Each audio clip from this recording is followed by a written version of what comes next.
So I've been watching a lot of Edward Art's videos, which are interpretations of Neville Goddard's work. And for those of you who don't know, Neville Goddard is like an old school teacher of the law of assumption, which essentially boils down to what you dare to assume you are, you become. And one of Edward's talks that really resonated with me was the idea of walking in your imagination as though all of your needs have been met. How would you move through the world if you gave yourself fulfillment? If you never felt like you were desperately wanting or needing anything? If you feel unloved, you give yourself love. If you feel sad, you give yourself comfort. So I've been going on my hot girl walks in the morning and practicing this. How would I move if I were already happily married? How would I stand if my career was already where I wanted it to be?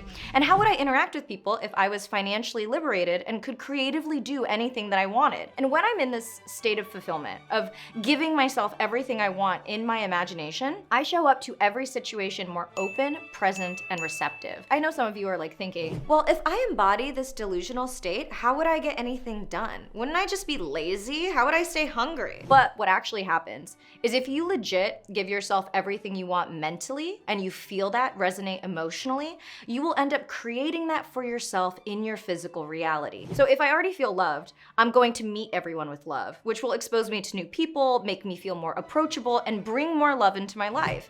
If I already feel successful, my attitude in meetings is more confident. My habits lean towards those of my idea of a successful person, which then begets more opportunities. If I already feel healthy and vital, I'm gonna take actions that coincide with those beliefs, whether it's making better choices in my diet or going to the gym more often. Look, I really encourage everyone to try this exercise because honestly, the worst thing that could happen is that you feel good. Oh no, what a horrible side effect. Using your imagination to give yourself what you lack and then feeling good for a hot second. Oh no. Oh, and then maybe you got some steps in if you did it during your little hot girl walk. Oh, I'm so sorry. But what I love most about this exercise is that if you can make this your default state, which I'm not gonna lie, that would take a lot of conscious work. I'm not there yet. But if you can make this your default state, fulfilled more often than not, your life changes immediately. So the biggest change is obviously your internal world, right? Giving yourself inner peace, love, joy, inspiration, awe, whatever it is that you're seeking outside of yourself. When you validate yourself and you give yourself the gift of fulfillment, you notice this huge shift within yourself and then a corresponding shift in the outer world as it starts responding to you differently. So I think there's a reason why all of the oldest wisdom in this world asserts that everything we seek is actually within us. So for example, if you're a person who struggles in their love life, right? Think of how deeply you can love another human being. Think of the ways that you have simped so hard for someone. You know, you've been like a ride or die. You've been willing to cancel plans, go out of your way, spend any amount of money to make someone else happy. And how desperately you've felt like you want them to love you back. Why can't you just give that to yourself? So I did ayahuasca for my 33rd birthday. And one of the revelations I had was I like went into the body of one of my cats, Lily, who had just passed away. But I was holding her and I went into her body and looked up at myself as Lily, and I felt the power of the love that Anna was giving to me. And I had this realization of like, why do I ever feel unloved? If that's how much love that I have to give, that's how much love exists inside of me, and all I have to do is redirect it to myself.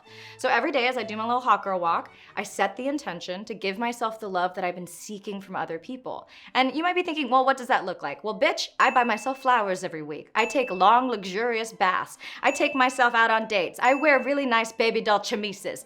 Everything that I'm sort of hoping someone else will do for me to show me that I'm loved, I do it for myself. I give it to myself. So write down all the things that you think you lack. Go for a hot girl walk and say to yourself, how would I feel if I had XYZ right now?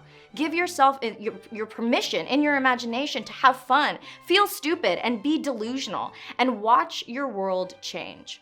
I'm Akana. Thank you to the patrons who supported today's video, and thank you to BetterHelp for sponsoring today's episode. Even if you aren't a mess, sometimes we need help navigating life's struggles, pinpointing what's interfering with our happiness, or we just want assistance creating patterns that help serve us.